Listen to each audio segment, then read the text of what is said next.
লাল লাল ঝাল ঝাল চিকেন রান্না হয়েছে আজকে। আমাদের বাড়িতে না কোনো বার স্পেসিফিক রান্না হয় না চিকেনটা। আমাদের যখন মন চাই যে চিকেন খেতে ইচ্ছা করছে কিংবা মাটন খেতে ইচ্ছা করছে, আমরা তখনই কিনে নিয়ে চলে আসি আর রান্না করে খেয়ে নিই। আজকে গাটি কচু রান্না হয়েছিল, আর ছিল সাদা ভাত। একটা জিনিস মিস হয়ে গেছে, সেটা হচ্ছে শশা। শশা ছিল না।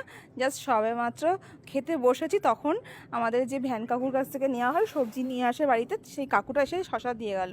তার জন্য শশাটা আগে থেকে কাটা হয়নি, শশাটা খেয়েছি আজকে ভাত খাওয়ার একদম শেষে গিয়ে।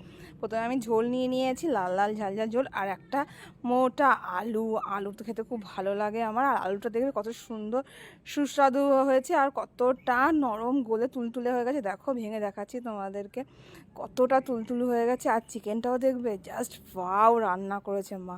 এত সুন্দর স্মেল আসছিল, তার সঙ্গে ভাতের সাথে মেখে খেয়ে দারুণ লাগছিল। কিন্তু আমি না আজকে আজকে বলে না, কালকেও আমি না ঠিকমতো খেতে পারিনি, জানি না কেন, খাওয়ার প্রতি কী হলো হঠাৎ করে। আজকে আমি অনেক আগ্রহ নিয়ে চিকেনটা নিয়ে ভাতটা মেখে নিয়েছি, ওই খাওয়া মাত্রই মুখে দেওয়া মাত্রই না স্মেল এসছে চিকেনের। তা আমি না বেশি খেতে পারিনি, যেটুকুনি ভাত মেখেছি এইটুকুই ভাতই খেতে পেরেছি আজকেও।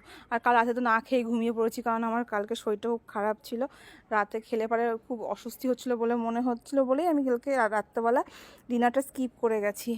আর এই দেখো, চিকেনটাও খুব সুন্দর গলে গেছে, আর আমি এদিকে ভাতটা খাওয়া শুরু করেছি।